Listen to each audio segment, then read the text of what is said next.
It's the holiday season, and Joann is giving the gift of super savings this weekend. Enjoy 60 to 70% off all holiday decor, floral, and fabric. Plus, 60% off Blizzard fleece and Snuggle flannel prints. Even 55% off entire stock strung beads. Before shopping, go to Joann.com and get a coupon for an extra 20% off your total purchase, including sale and regular priced items. Exclusions apply. Shop and save big with Stock Your Sleigh doorbusters. Going on right now, only at Joann Fabric and Craft Stores. Blog Talk Radio. Hey, you are now tuned in to 110 Sports Talk. I go by the name Lynn Knapp. Hey, it's the running through the competition, no competition. You don't believe it, turn the strap. Sit back and listen. We bringing you the stats, all the breaking news and facts. Want the latest on the biggest trade, well this is where it's at. We don't talk it, boy, we live it, got that all around coverage. From track and field, you name a field, we got it all covered. No diss to Derrick Rose, but we don't talk that bull. Just wait till he get healthy, better watch out for them bulls. Slide over the hockey, shout out to the Kings. Salute to LeBron James, y'all both got your rings. Looking for the real, you tune into the best. The sportologist and Mr. TJ Sports is up next.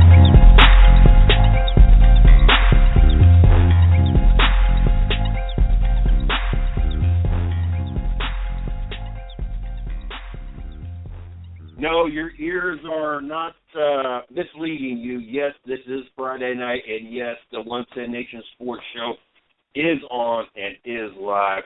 Yes, with the new extended schedule. I want to welcome everybody to the 110 Nation Sports Show. I'm your host, Mr. CJ Sports. You can follow me at DJ Sports1. You can follow the 110 Nation at 110 Nation. Glad to be here on this historic Friday night. It looks like the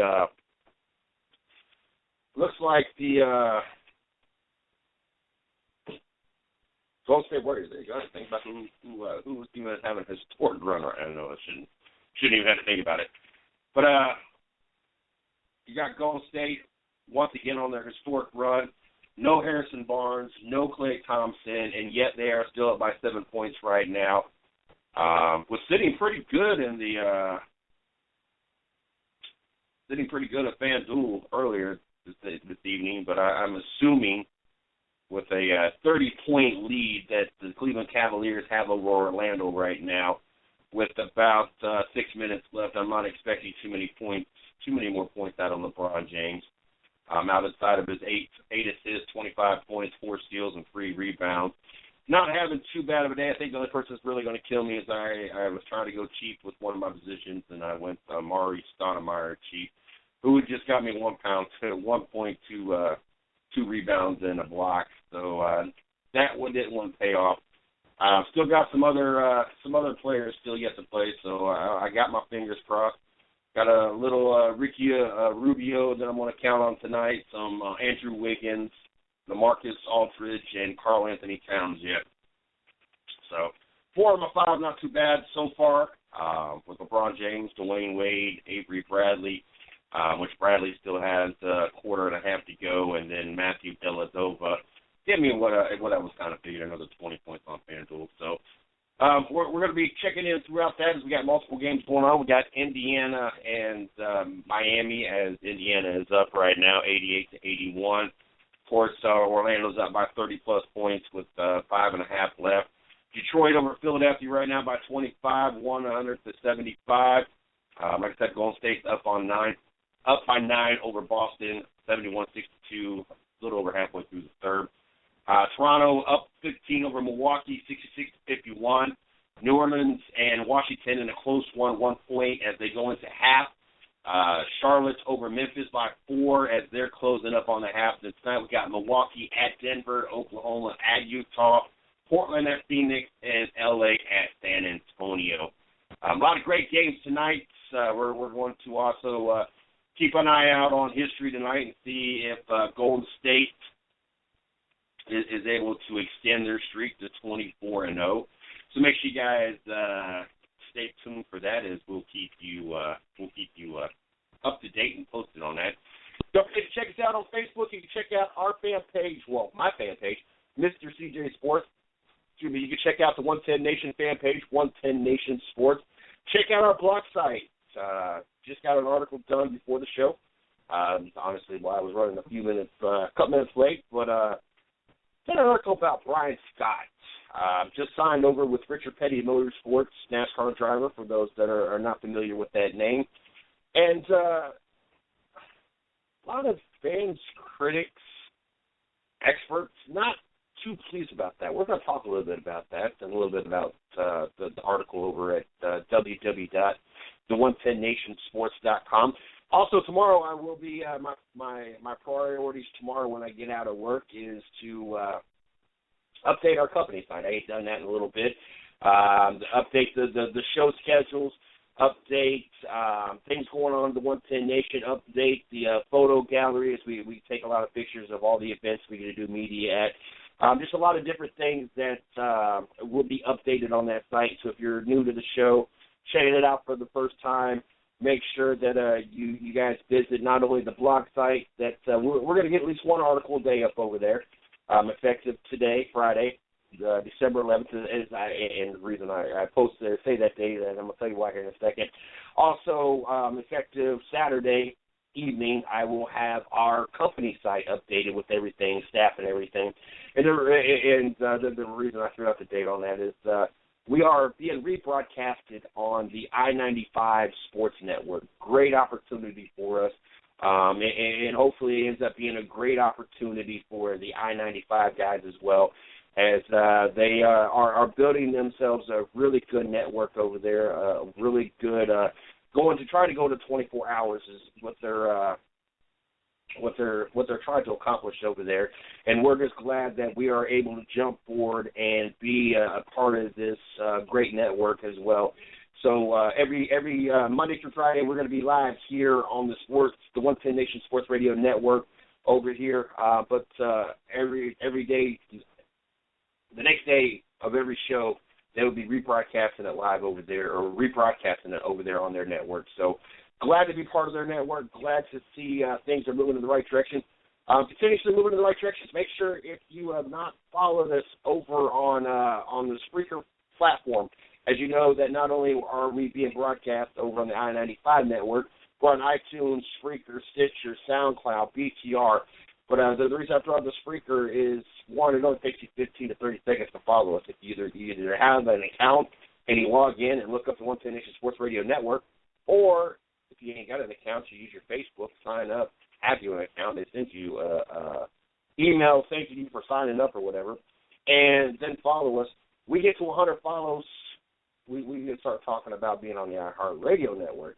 And we're already increasing our listenership by a significant amount. Now, you throw in some iHeartRadio and us being live over there, then you're talking about a significant times infinity jump. So make sure you guys help us out.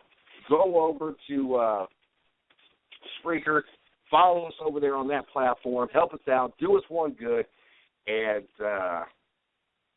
you won't regret it.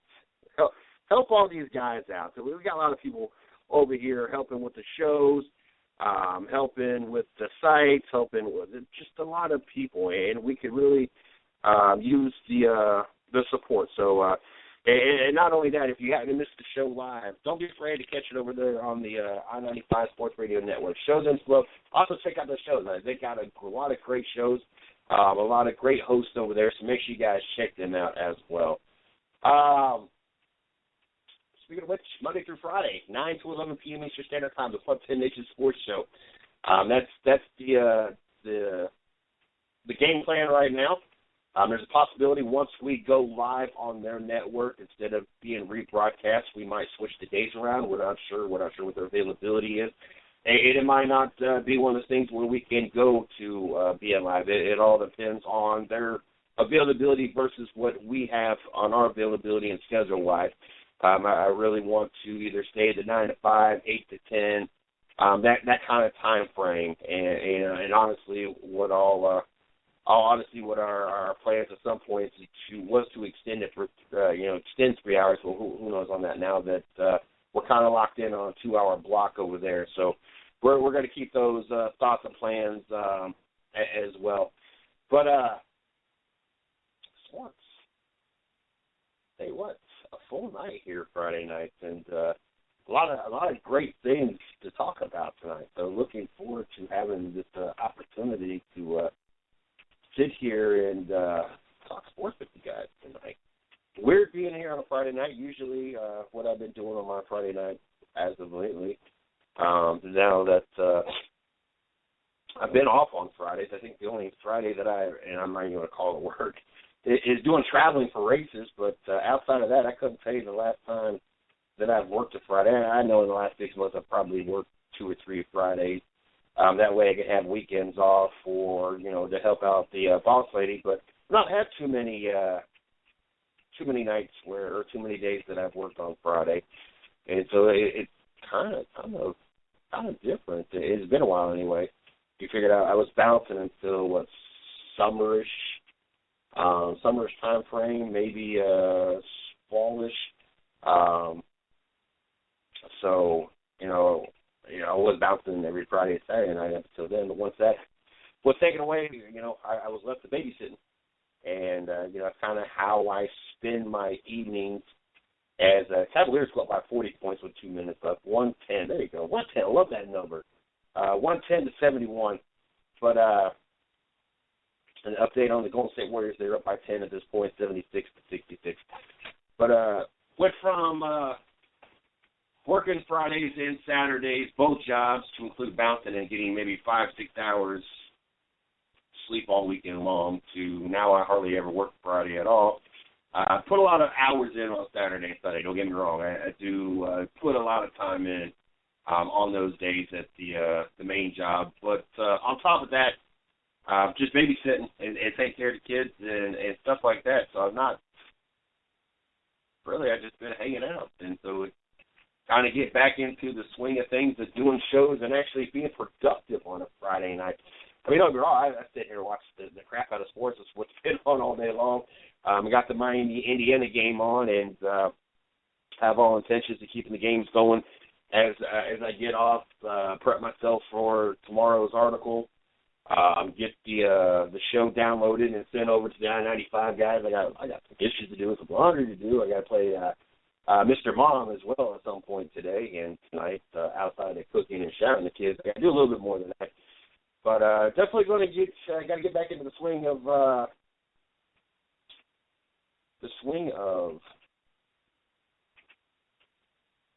sports news. Definitely got to get back in the swing of doing this. Got to, it's been lazy on Friday. I have probably explained some of the weight that I've put on, but, we're not going to point fingers at that. Did an article today, and like I said, as I was finishing up right before the show, Brian Scott got a opportunity to get a ride for Richard Petty Motorsports. And for some reason, this has stirred up quite the, I might say quite the controversy, but it's ruffled some feathers. And in all fairness, right, I'm going to say rightfully so. And why I say that is Brian Scott has done nothing in his career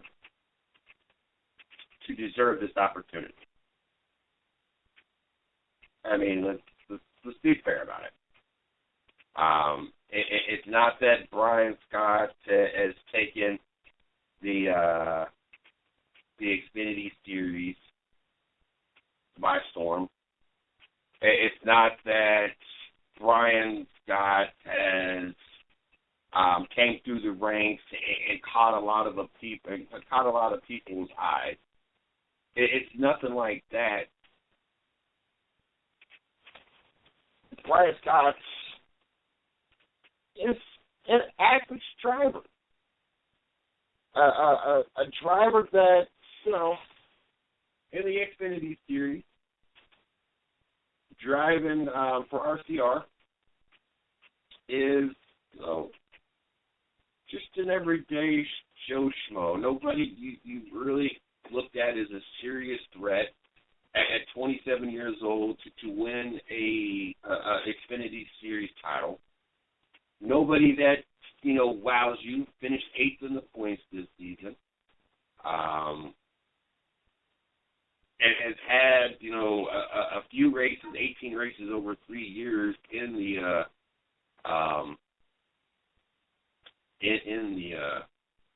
Sprint Cup Series.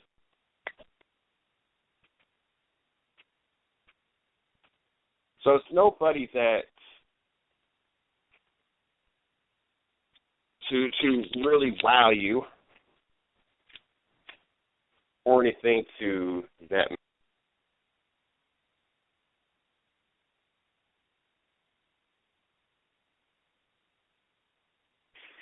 But a driver that you know that you're going to have sponsorship for.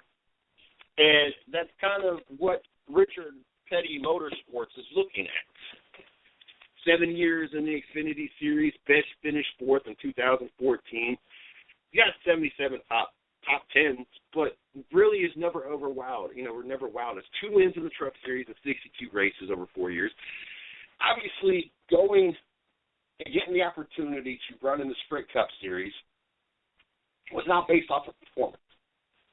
And I understand that's where some of the people, the fans, the critics, those that sit there on social media and feel that they are big and bad and get to run their mouths, that's where these people chimed in.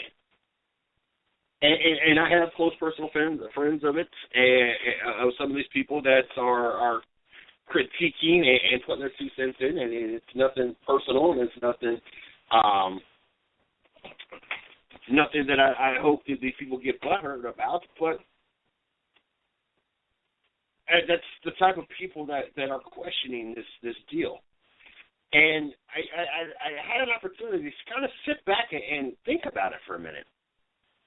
You got Richard Petty Motorsports, middle of the pack team, an average team, not a team like Front Row Motorsports or JTG Daughtery or any of these other teams that are low budget or lower tier teams that, you know, finish towards the rear on a consistent basis. You got our Eric Almirola that, you know, 15, 25th, somewhere on average, I would put him.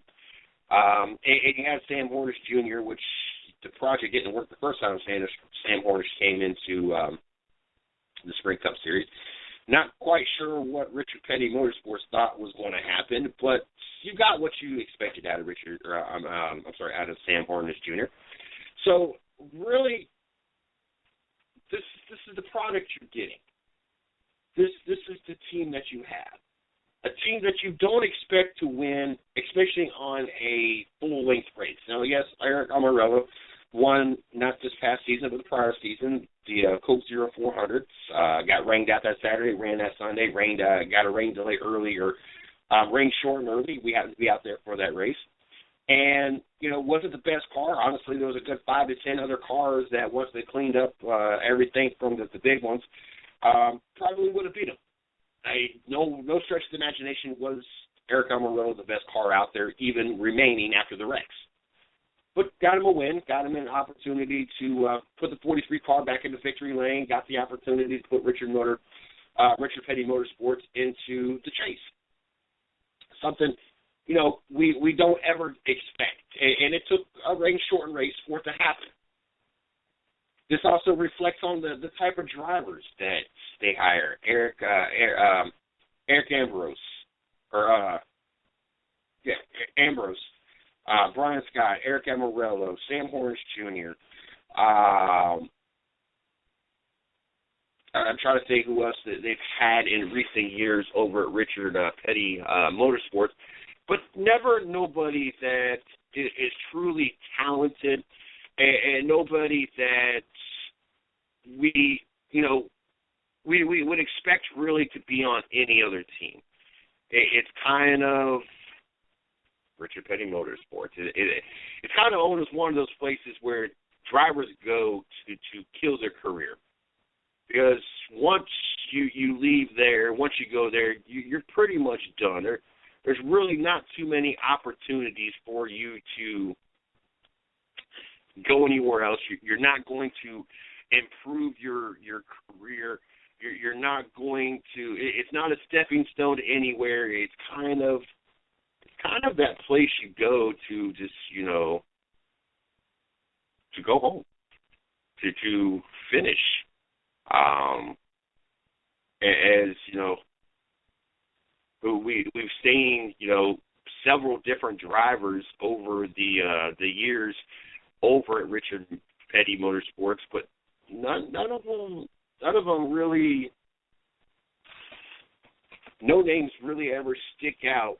A.J. Allmendinger, Scott Speed, just different names we can throw out there.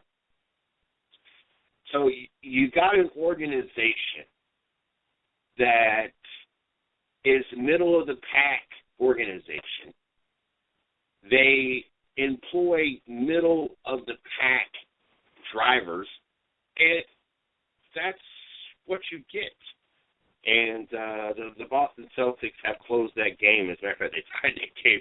What was a 10-point lead is now an 82-82 game in the historic run of the Golden State Warriors. And I'm glad I didn't take Steph Curry. Originally, that was why I even did the FanDuel tonight, because I had all intentions, especially with Klay Thompson being out, was to add to take Steph Curry. I was assuming he would step up his game tonight. But this late in the game with only 20 points, obviously it's not happening. And Golden State's really sucking wind right now. You can tell they ain't got that deep bench that they've been used to for so long. But, I think my only bad mistake was Stoudemire and the measly 5 points that he accumulated for me. But you got a middle-of-the-pack team employing middle of, I'm not going to use the same terminology, but average drivers. Average at best. Really nothing superior about them, nothing that really sticks out, nothing to, anybody else is really wanting. These drivers are drivers that are not going to cost the team much to sign. And that's kind of where Richard Petty Motorsports is. And it's really a shame because, everybody has so much respect for Richard Petty and the name Petty. And it's such an iconic name, an iconic team, an iconic number. And yet this is where we are in 2015 going into the 2016 season. And it's the way it's been for many years at this point. It just kind of, you got the top teams. You got Joe Gibbs Racing. You got Penske. You got Hendrick. You got Roush Fenway. You got RCR. You got, I'm sure I can name one or two other teams that we would throw out there that even Michael Walton Racing for it fell apart and probably went under before you even list Richard Petty Motorsports. It's just where the sport is. And I'm watching these comments, and really Orlando or Cleveland had to score one more point and just couldn't leave it at being at 110, so it would be 110 then 76. They had to score that 111 point. But I'm reading these comments and people being upset that NASCAR is, in at this state where we have all these talented people, but because we have drivers out there that either get their opportunities from the names that they carry or the opportunities because of family money, where we're not getting to see all the talent out there. Instead, we're stuck seeing those that are undeserving to have a ride. But it's funny because up until this whole contract, it's not really been that big of an issue. I mean, I don't remember there being an uproar because Dale Earnhardt Jr. gets an opportunity to be in the Sprint Cup Series, even though he was not deserving. He didn't do nothing on the way up. He wasn't never deserving to have an opportunity getting to where he got. He got the opportunity because he was Dale Sr.'s son. If that Dale Jr.'s name, if his last name would have not been Earnhardt, guarantee he would have never got the opportunities, nor the gold spoon or the yellow brick road to get to where he got. And now, granted, the last couple of years, I'll give him that. Not a championship caliber driver still, but I'll give him the fact that he's a much better driver and more deserving of the opportunity that he's got now. But getting to that point, what did he ever do going through the ranks? That other than being blessed with the opportunity of driving some of the best vehicles going through the ranks because of the name and the money and the sponsorship that came along with it. Guarantee if he was Joe Brown, he would have been driving in the Xfinity Series cars that he had, and he wouldn't have been driving in any other series and the quality product he had, but because of the last name, he got that everything. But hold on, don't tell the fans that, because, it's people like Brian Scott that uses their father's sponsorship money from owning Shore Lodge travel resorts that his father Joe owns, is the reason why he's getting his opportunity. I mean, that, it's true. I mean, that's the only reason Brian Scott is getting the opportunity over Richard Petty Motorsports is Daddy slapping the sponsor on the car, and so the ride's taken care of. But Daddy slapped his name on the rear end of Dale Jr.'s name, and that doesn't seem to play into factor in anybody's opinion less on Dale Jr. Well, let's throw a couple other names out there. Let's throw Austin and Ty Dillon out there. I mean, let's be honest. I mean, the only reason these two bozos are out there is because their granddaddy is Richard Childress. And therefore, the only reason that they've had the success that they've even had in this Truck Series and the Xfinity Series is because, well, let's say Austin, because Ty has not had the same success. You could tell that as the totem pole, the genes and the sperm count has dwindled, the talent level has gotten lesser and lesser. But because of Richard Childress being who he is and be able to provide them with the best product out there, undeservingly, now both of them are going to be Sprint Cup drivers. Now, I think Ty has got another year. I don't think that they're quite ready to I don't think NASCAR is quite ready to embrace having two idiots out there with the last name Dillon. So I think they keep them split up for at least another year.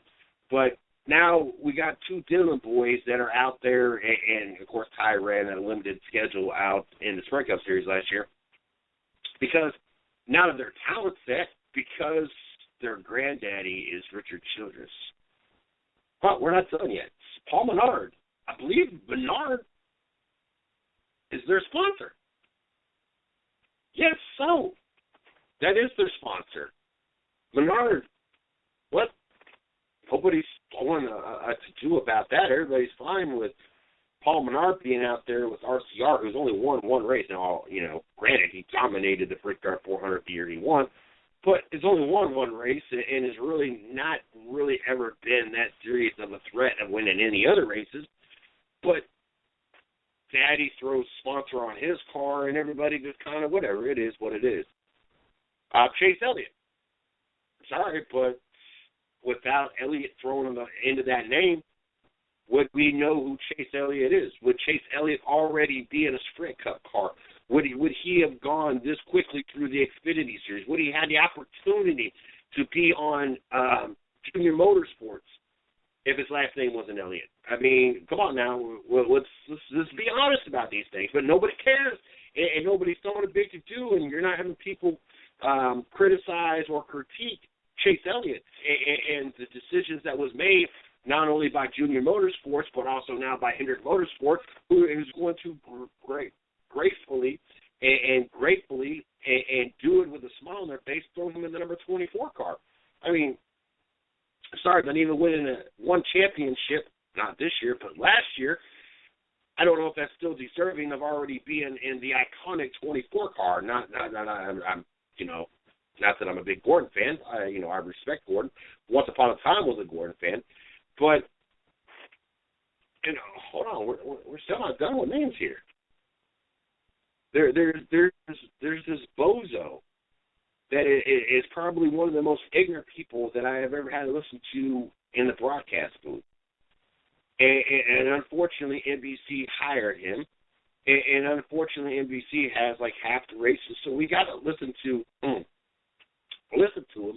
Not because he's an intelligent driver. Hell, he ran for God knows how many years and was only able to win like 8 races. And the only reason that he had a ride as long as he did, and the only reason that he's even in the broadcast booth is because of his last name. And that's in reference to Kyle Petty. I mean, we can throw Michael Waltrip out there. I mean, what did Michael Waltrip do in his 30 years that he was in Sprint Cup Series? Won, 3 races? We all know the only reason he was in the sport is because of Darrell Waltrip. So, I mean, we got a bunch of these athletes out there on Saturdays and Sundays that already are doing the same thing. But it's funny because Brian Scott gets signed to a contract because his father throws the sponsorship on the car, and here we are. We're debating whether or not NASCAR needs to change something. Is this really best for the sport? Because Brian Scott is doing something that we've seen many times in this sport already.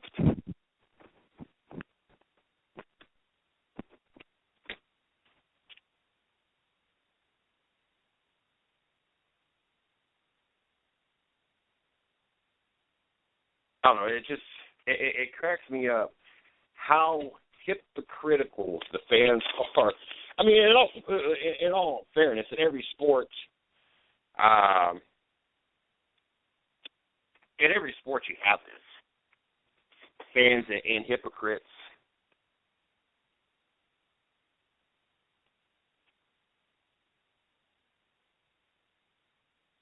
We have this in every sport. But it seems that NASCAR fans, we see this even more and more in. And it I don't know, it just kind of hit a spot. And I'm just like, are y'all serious? Do you not know why Earnhardt Jr. is still in the sport or why he even had an opportunity? Do you not realize why Chase Elliott is getting the opportunity to drive a 24 Hendrick Motorsport car and was with Junior Motorsports?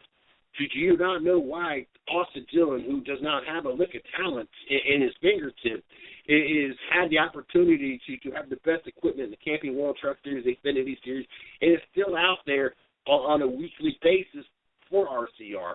Are you serious? Do you not know why Ty Dillon, who's even half the talent that Austin is even lacking, is getting the same opportunities? Kyle Petty, Michael, we can go on, Paul Menard. So what makes these drivers any different than Brian Scott? Other than, okay, Brian Scott ain't won a Xfinity Series race. Won a couple Truck Series races. Yes, he ain't won a Xfinity Series race. And like I said, I fully agree with everybody's opinions out there and the comments that I've seen, but to an extent, because I'm not going to go off the deep end about it, because I know that I don't have a problem with Chase Elliott being in the sport and looking forward to the opportunity to see what he can provide and what he can actually do, and is there really talent behind that? I have no problem with the Dillon boys being out there. I mean, I look at it just like I wrote in the article when it comes to Richard Petty Motorsports.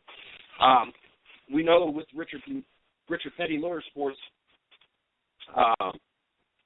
having 2 cars out there, that means that my favorite driver has got 2 less cars to worry about for a win and for a championship right out the gate. I mean, I hate to be that way about it, but I already know without a doubt that I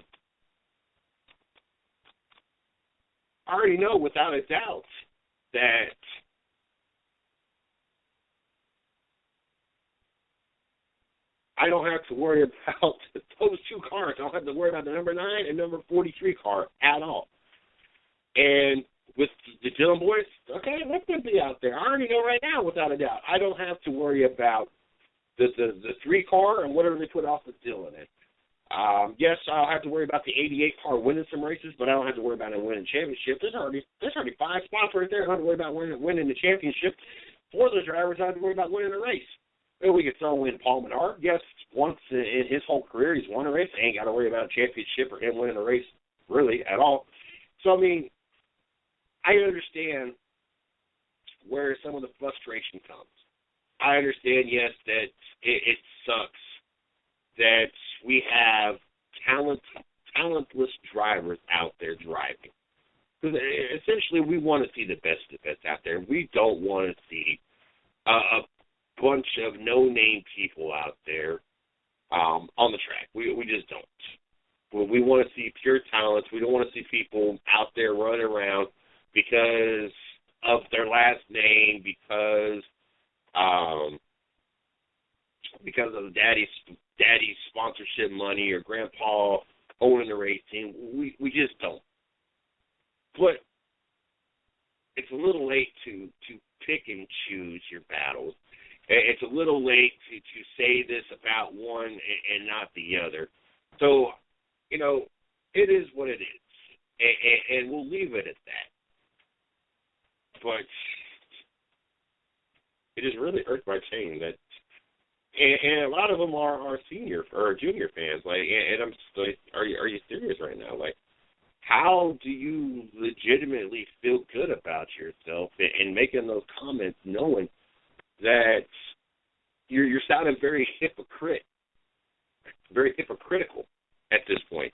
You just simply you do, and I don't know. Felt something I need to get off my chest. Obviously, I felt good enough to highly about it enough to write about it. So, you know, that's, you know, what I was working on this afternoon, what put us a few minutes late getting on the show tonight. Ronda Rousey has made the news once again, and it's been a while. Ever since she lost that fight to Holly Holm, we just really have not heard much from her, not from her camp. After last month's loss to Holm at UFC 193, it's really been out of the news. You know, you had a few people talk about that they would love to help her learn how to box, but or be a better boxer to help her game. But outside of that, you haven't really heard much. And Golden State and Boston Celtics are still tied up in 94 as we're going to continuously keep you guys updated on that game, especially with the historic run of them possibly going 24-0. But the first video of Ronda Rousey speaking on the record since her shocking loss last month to Holly Holm has emerged, courtesy of TMZ. And obviously, sleepy Rousey was caught early in the morning this morning, getting into an SUV that was taking her to the Los Angeles International Airport, where she was flying to North Carolina to attend the Marine Corps ball. Rousey, who pulled a hood over her head and held a pillow over her face when she returned to Los Angeles last month after her loss, laughed about finally getting out of the house. Marine Lance Corporal Jared Hasher asked Rousey to the ball in the summer, and she accepted on the condition that he finds dates for her friends. Later, when the news broke that Rousey was dating fellow UFC fighter Travis Brown, Hatchard said he hoped that she wouldn't back out of her commitment. On Friday, sleepy Rousey told TMZ she was keeping her word. "I'm going to the Marine Ball," she said, after embracing Brown. "Yeah, I promised I would go. It's an honor to be asked. Honestly, I'd probably stay home on my couch crying and eating ice cream if he hadn't asked me, so it's probably a good thing."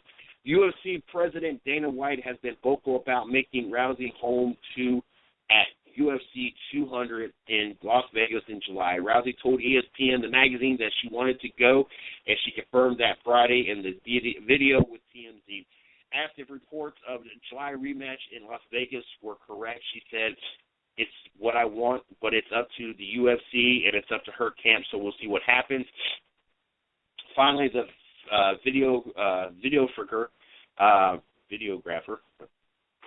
photographer. Wow, that was just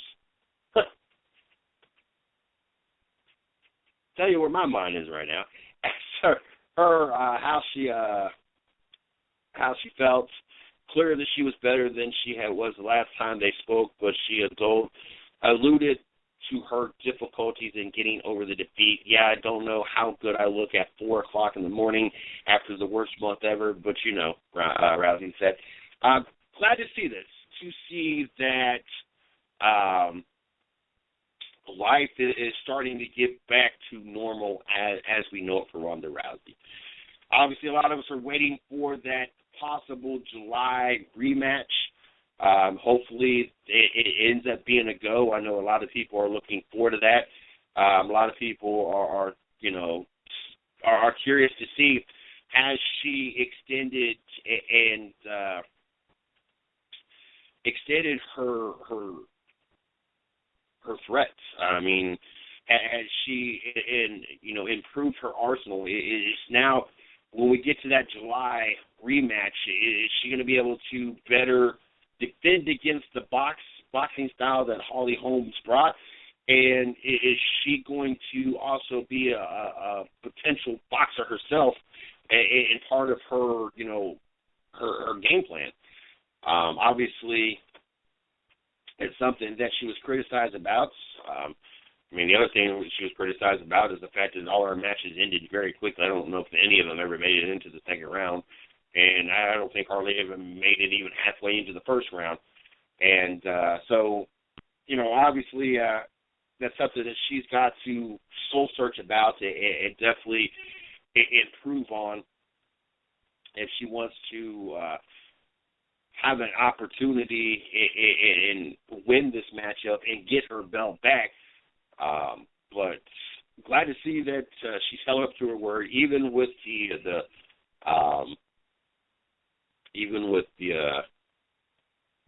coming out, that the fact that she is involved with somebody. But even more specifically,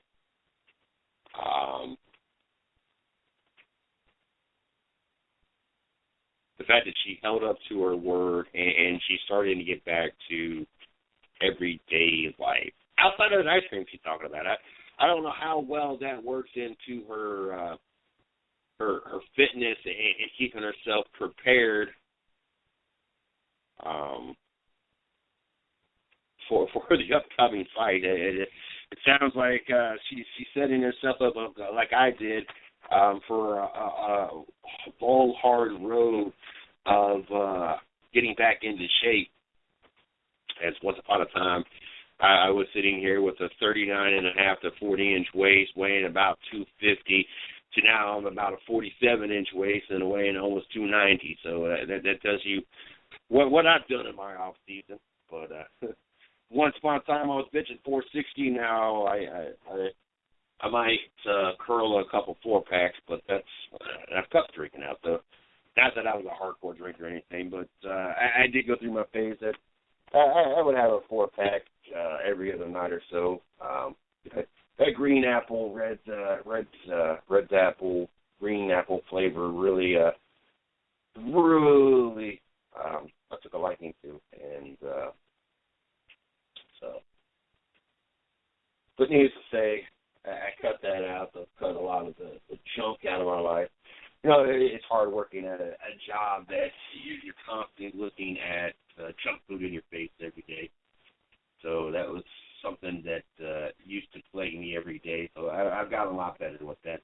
Let's do it. We're coming up on the halfway point of the show. Let's just do a trip around the sporting world as we know it, with updates and scores that we got going on right now. In the NBA, with 3:28 left, we still got the Boston Celtics up on the Golden State Warriors, 99-96. As we'll be keeping you guys updated and bringing more updates. As a matter of fact, this thing's not been refreshed, but it is 101-98, 3-point lead still with 146 left. As I'm working on trying to refresh this, and it's not refreshing here. Let's go with these scores up here real quick. We got Toronto winning over Milwaukee 90-83. We got Boston at home 101-98 with 1:24 left over Golden State. We got Washington up on New Orleans 83-77. And, yeah, still the same score. 83-77 over New Orleans. You got about 10 minutes left in the fourth. Charlotte is up by 19 points, 87-68, with about 2 minutes left in the third over Memphis. Minnesota over Denver right now, about halfway through the second, 36-29. Oklahoma's jumped out to a 13-point lead, 41-28 over Utah, with about 5 minutes left in the second. Lakers and San Antonio just getting underway. They got about 5 minutes left in the first. Portland is up 15 to, Lakers are up 19-15 over San Antonio. And with about the same amount of time left, Portland is up 15-13 over Phoenix in Phoenix. Games that have wrapped up, Detroit ended up being victorious over Phoenix, 107-95. Indiana holds on to beat Miami 96-83. Of course, Cleveland 111-76 over Orlando, and Toronto at home victorious over Milwaukee 90-83. On the ice, you've got 4 games going, and we got 2 games later, 1 game finished. Right now, you got LA tied up with Pittsburgh. 3 minutes left in the overtime, 2-2. Philly and Dallas up 1-0 with 9:48 left in the second. Winnipeg is losing to Chicago in Chicago 2-0 with about 9 minutes left in the second. And just ending to the first, Minnesota, Arizona tied at 0. Later on tonight, you got New York Rangers against Edmonton. You got Carolina against Anaheim. As the New York Ranger game should be getting underway any second, and Carolina-Anaheim game kicks off here in about 10 minutes. And earlier in overtime, the Jersey Devils end up beating Detroit 3-2. So a lot of great action all around the board going on, and a lot of sports tonight. I like this. There's nothing like a Friday night with a lot of sports, and then not only on that, now with the show, there's nothing like having an opportunity. It looks like I might just be SOL with the whole Andrew Wiggins thing. I know it looks like this guy's not even playing. As he has done nothing, and that's not good for me when it comes to. And I'm trying to pull them up real quick. When it comes to my fantasy league, he is not doing anything. I don't know if he's. I'm trying to pull them up real quick to see if I just.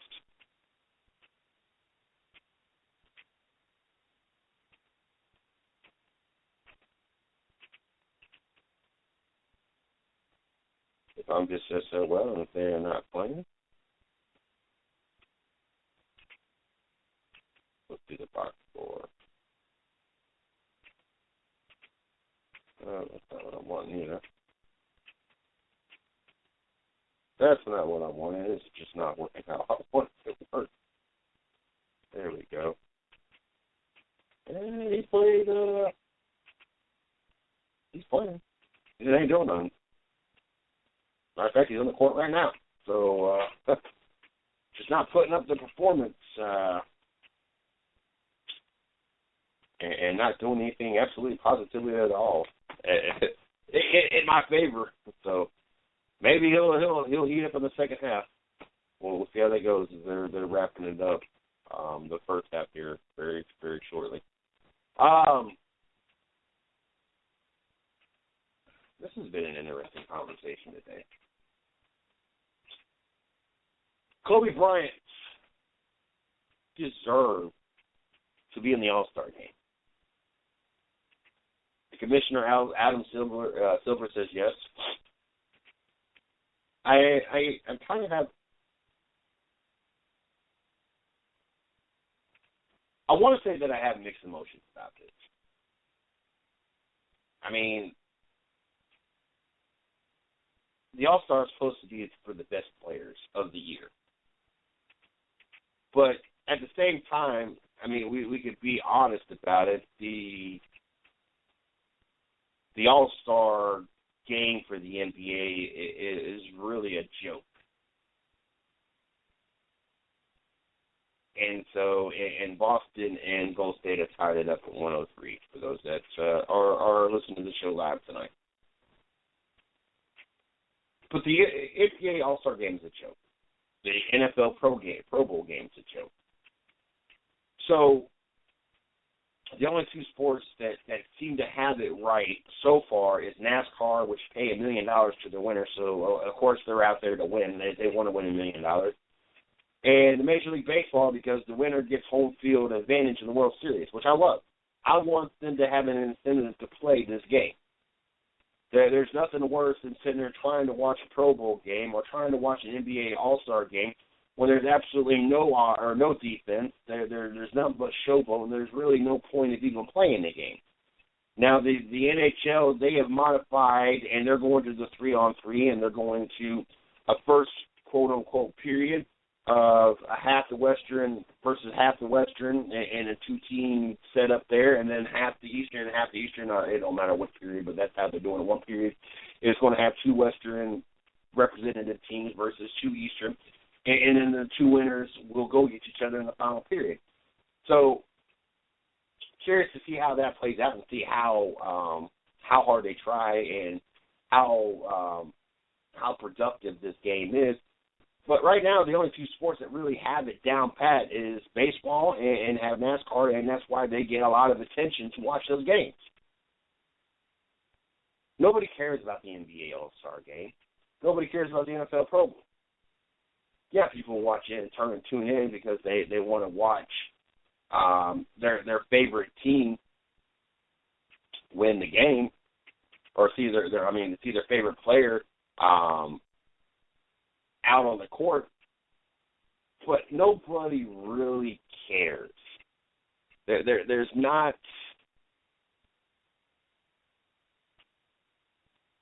a demand for the All-Star game. I mean, honestly, if the All-Star game was eliminated next year, nobody would care. The players probably soon have the weekend off. I mean, and essentially that's kind of what they have is the weekend off.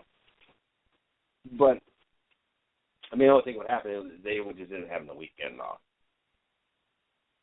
So, where part of me is conflicted because this game is reserved for the best players of the year, with this game really not meaning anything and nobody really cares about this game being on or not, another part of me says, you know what, let's just throw in one last sign of respect. Let's let him play in the All-Star game. Kobe Bryant averages 15.9 points per game, but he needs 17.5 shots a night to get there. He is currently shooting 31% from the floor. He takes 7.3 three-pointers per game, despite shooting just 22% from long range. And at this rate, he would need to take another 563 three-pointers to equal the 119 three-pointers that Steph Curry currently has made in the NBA season, well, going into the ninth game anyway. His defense is horrible. He is holding back the development of his teammates by their admission. And he is no doubt the most destructive, in a bad way, force in the NBA. But there's a possibility he will be an all-star. Obviously, he's going to get in on the fan vote. Obviously, his stats alone are not going to put him into the all-star game. Would this possibly make me turn this game on that I never have any intention of ever watching?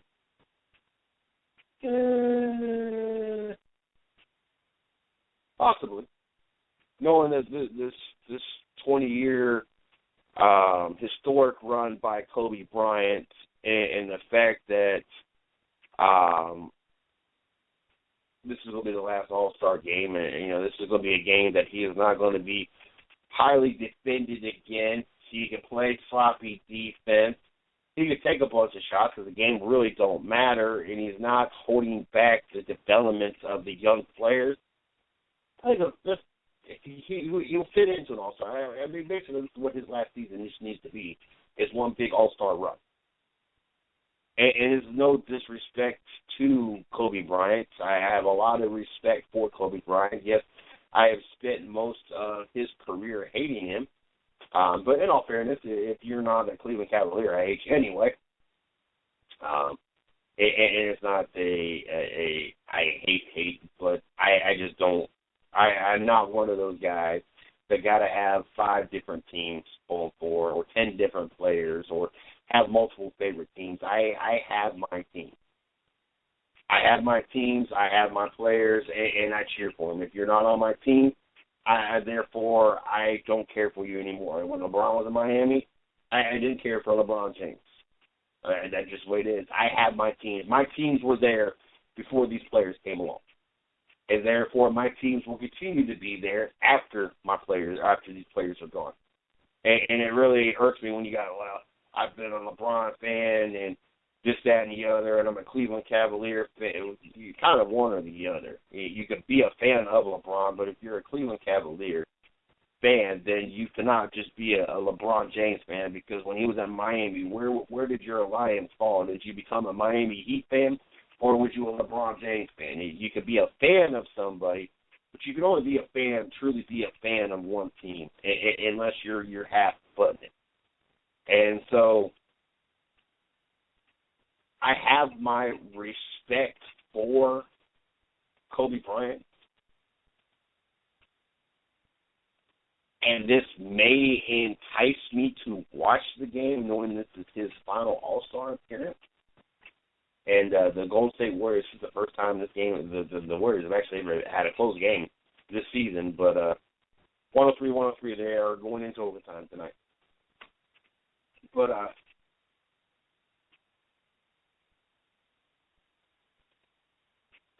in a game that I've never cared to watch and still really do not care to watch, I probably will find myself watching this game, just because I know that this is going to be Kobe's last ride.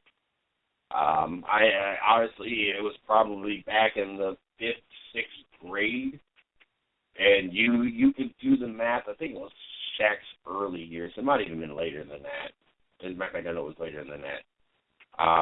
What Shaq rookie, 92-ish? So that's probably about the last time I watched an All-Star game. Sorry, but watching a bunch of people out there showboating, running up 160, 170 points, no defense. Really, and like I said, in all fairness, I don't watch the NFL Pro Bowl either.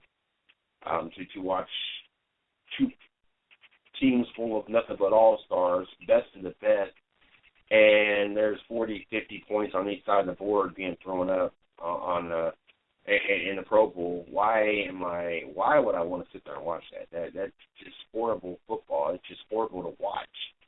There's nothing about that entices me to watch. The last time I watched the Pro Bowl was when, there we go, Andrew Wiggins finally getting something done on the field, on the court there. But the last time that I watched the Pro Bowl is, and it might have been this year, whatever they did the new Pro Bowl, or last year, whenever it was, whenever they did the new formats where you had the legends and you had two legend former athletes pick their team. That was really the last time that I turned, the only time that I've turned the Pro Bowl game on in probably my whole life. Just because I'm sorry, I just have no interest. What is really the point? I don't understand what the craze is, what the why people go out of the way to watch a game that is, one, meaningless, but two,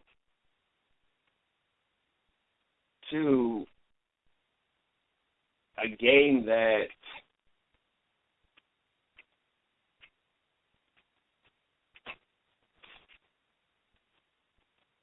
nobody tries. I mean, I'm sorry, I just don't have any interest in it. But back to the whole Kobe thing. It is what it is. I have no problem. I have no problem with him being in the All-Star game. I don't think that he deserves to be in the All-Star game. I wouldn't go to that extreme saying that I feel that he deserves to be in an All-Star game, but I have no problem if the fans vote him in. I really don't. I'd rather see him playing a bunch of those games than any other kind of game in his final season, because what he's been doing so far this season It's even being somebody that maybe didn't like Kobe, but had a lot of respect for Kobe. I even have to kind of shake my head and just, I hope for the best for him. I really do. I really hope that he can turn things around and have a game or two that end up being phenomenal. I mean, I would love to watch this man be able to go out on top. I really would. I don't think it'll ever happen, but I really would. And so, therefore, I honestly do not have an issue with him coming, with him being in the All-Star game. And maybe this will help us kind of erase all the horrible games, though. 1 for 14s and 2 for 15s, and the fact that he's shooting 30% and 22% from downtown, maybe for one night, that'll take all that away, and we'll forget about that. And hell, maybe even that'll be the one thing this season we'll remember and we'll think about and we'll hold on to. I mean, best case scenario. Tell you what, Cardinal fans, you ain't too happy these days. Cardinal fans ain't happy with the Jason Hayward signing to the Chicago Cubs. Free agent outfielder Jason Hayward spurred the St. Louis Cardinals on Friday, reportedly agreeing to join the rival Chicago Cubs for 8 years on a $184 million contract. A lot of money, but our own Jeff, that's a lot of money. Cardinal fans were mad even before the last tidbit came out. They'll probably be even madder now. This sums up the move for many Cardinal fans on Twitter after they heard Hayward chose to play his home games at Wrigley Field instead of Busch Stadium as they were burning in Jersey. Cardinal fans are hardly the first fan base to react this way when a player leaves in free agency, but there's the only team with the persistent Twitter account digging out the most wretched of their complainers. The @best fan St. Louis Twitter account is both entertaining and appalling, finding the worst of the worst Cardinal fans and holding them up for the world to see, such as these people. Wow. I tell you. God. People are cruel. Tyler Johnson tweeted out, @Jason Hayward, I hope you tear your ACL and you're done for the season. I hope it's an injury that you can never bounce back from. You are an awful person. I tell you what, I even with LeBron left Cleveland, and it wasn't the fact that he left Cleveland, it was more the fact that how he left Cleveland. I never wished. I wish that they would never win a championship. I was hoping that Cleveland would, find a way to have more success than Miami. I knew realistically it wasn't going to happen. But I never wish harm or injury on LeBron James. These people are just straight horrible. Noah Borgadering, I don't know how you pronounce his last name. He tweets, I hope Hayward tears both his ACLs. #sorry, not sorry. And gained quite a few retweets on that one. Derek Link, have fun running into brick walls and Ivy Hayward. I hope the ivy cuts you and makes you bleed, not also just enough to know you bleed St. Louis red. Chaz tweeted out, I hope we hit Jason Hayward on the chin thing on his helmet every single time he's at bat.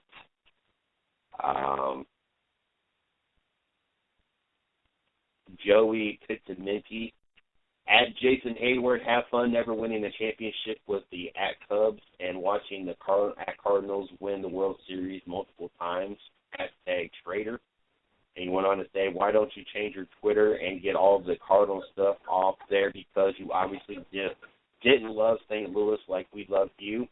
Then went on to say, we'll get booed every at-bat at Busch forever. I hope @Tsunami 27, hits them right between the numbers with 100-mile-per-hour heaters.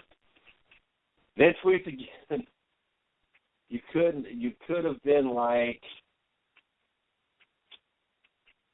Yada Malone, 04, an all-time Cardinals great and a god still in St. Louis, but you picked to never win a World Series ever. Adam Weinoff tweeted, I am embarrassed by all Cardinals fans who make the good ones look bad. Wish at Jason Hayward the best in Chi-Town. Hashtag Cardinal Nation. There was one person. Cardinal fans, get over it. And not only are you speculating that they will never win the World Series, I won't break it to you guys. They are favored to win the World Series. They were favored to go back to the World Series as it was and be World Series champions already as it was. But now the pieces that they have added in this offseason makes them even more of a favorite to win the World Series. So Cardinal fans are really about to be upset. And I feel for Chicago fans. And for the sake of me being a Cleveland Browns fan and knowing how it is to suffer and watch your team year in and year out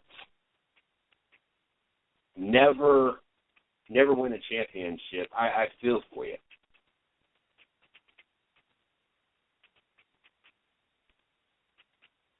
And I kind of hope that you guys finally win a World Series. As much as I would love to watch my Cleveland Indians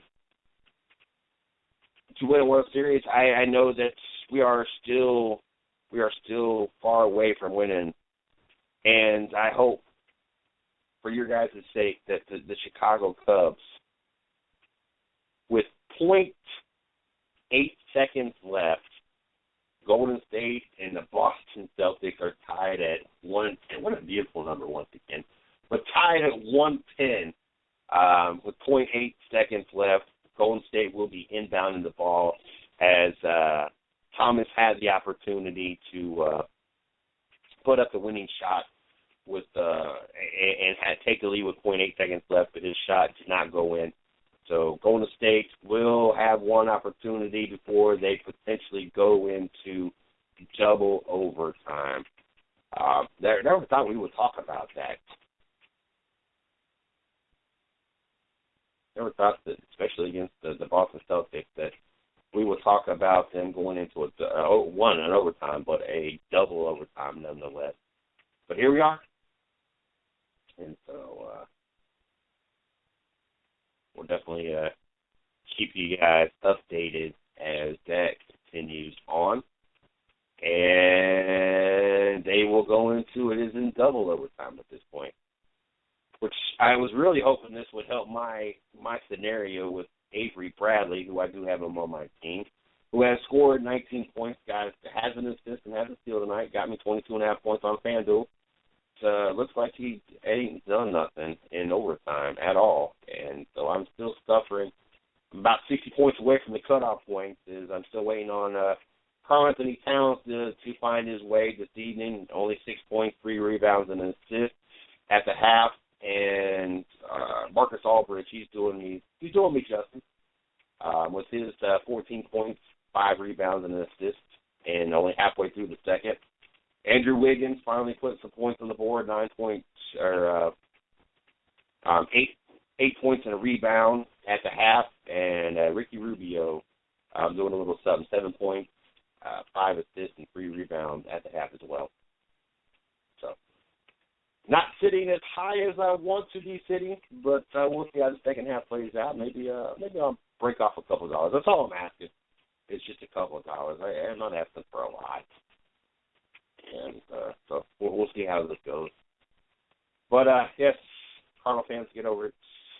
Get used to it.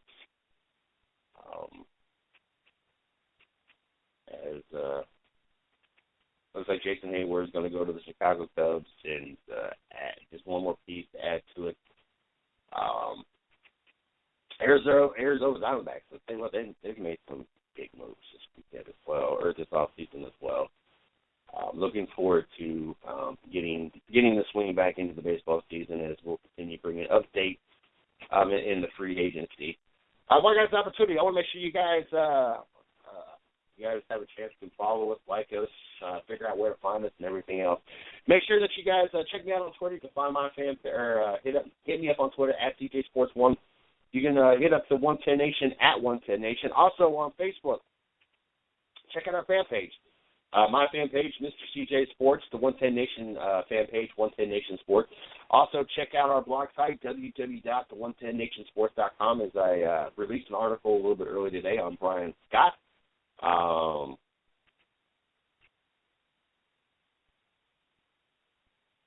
See where we're at right here. And it's our pledge moving forward that we will have an article every day being published out there. So make sure you guys stop in and check that out. Also, check out our company site, www.the110nation.com. That will be updated tomorrow, Saturday, so make sure you guys check that out. Also, if you want to find out how to find the show, all you got to do is find us on multiple different platforms. You can check us out on iTunes. You can check us out on Spreaker, Stitcher, SoundCloud, Blog Talk Radio, and now as well we are being rebroadcast over on the I-95 Sports Network. So make sure you guys check that out. Also, if you guys have not followed us over on the Spreaker platform, if you got a Spreaker account, just sign in and look up the 110 Nation Sports Radio Network. Follow us. If you don't have an account, just sign up. Use your Facebook, let you sign up with your Facebook information, just like almost everything else these days. All it does is send you one email to let you know that you've signed up, and then go follow us. Look up the 110 Nation Sports Radio Network. With an account, it takes you literally like 15 seconds. Without an account and the whole signing up process through Facebook, it takes you like literally 30 seconds. Doesn't cost you anything, just about 15 to 30 seconds, which could significantly help our cause here at the 110 Nation. Because once we hit 100 follows, we have the opportunity to begin on the iHeartRadio network as well, just to add to our expanding expansion process here at the 110 Nation. So do us one favor, and do us one, and go over there and follow us, and help us continue to grow, continue to bring on more shows, continue to bring on more sponsors as we continue to try to take care of our people and continue to become where we want to be one day. Also, if you're interested in co-hosting or hosting this show, all you got to do is hit me up, MrCJSports@gmail.com. Right now, we have our free our weekends open. We have nothing going on. Right now, we have 3 hours of show. As we got Monday through Friday. You got the 110 Nation morning show from 8 to 9 p.m. There we go. Let's keep checking this up. 8 to 9 a.m. Eastern Standard Time, Monday through Friday. We got the 110 Nation Sports Show, 9 to 11 p.m. Eastern Standard Time, Monday through Friday. And we have Racing with Big Sweat from 9 to 11 p.m. Eastern Standard Time on Thursday. And then, of course, we got Rubbin' Is Racing from 7 to 8 on Mondays as well, 7 to 8 p.m. I have nothing on Sunday at all. So what we would love to do is have the opportunity to either A, have somebody host a show on Saturday, Sunday, or B, if you have a show out there and you would like the opportunity for us to rebroadcast your show to all our listeners, plus all the new listeners we just gained by becoming part of the I-95 Sports Network, hit me up, MrCJSports@gmail.com. Also, like I said, we're putting the attention back to the blog site. So if you're interested in writing for our blog site, all you got to do is hit me up, MrCJSports@gmail.com, or you can hit, if you're a behind-the-scene kind of person, social media, you want to help manage our Facebook fan page or group page, PR, marketing, whatever the case may be. Like I said, all you got to do is hit me up, MrCJSports@gmail.com. Make sure you check out our blog site, www.the110nationsports.com, and check out our company site, www.the110nation.com. Also, if you're interested in coming on the show, if you're an athlete, part of some kind of athletic organization, some kind of team, whatever the case may be, maybe you got a show or site, you want to come on and promote it and talk sports, or maybe you got some kind of charity or foundation stuff you got going on. We'd love to help you promote that or get involved any way we can. All you got to do is hit up our PR lady, Miss Lee. That is Lee. That is LEE_110nation at yahoo.com. Crazy. Updates, Golden State is up 114-113 with about 2:43 left in double overtime, as that has kind of taken the center of attention over here on ESPN, as they put them in the big box, and the little box has gotten the San Antonio Lakers game that it's supposed to be on. I tell you what, Luke Walton, a lot of class right there. To know that you're going down in history as coaching a team that is doing something historically it's never done before, already 23-0, and you get zero credit for it. Zero. You look under head coaching under Luke Walton, all you're going to see is 0 and 0. When he looks back on his career, these 23 games are not going to be, up to this point anyway, are not going to be under his record. And I tell you what, that shows a lot of character and that shows a lot of class. I'm sorry, but I'm out there making the game time decision. I'm making the rotation decision. I am making a lot of decisions. I am conducting the practice. Yes, I understand that Steve Kerr is there. I understand that Steve Kerr puts in a lot of input. So do the other coaches. So does Luke Walton, the assistant coach. I'm sorry, but I don't like that because he's not the head coach, he doesn't get credit for these wins. And Steve Kerr, not that I have anything against Steve Kerr, very classy guy, led Golden State to a championship. I don't want to give him all the credit because Mark Jackson actually started this all.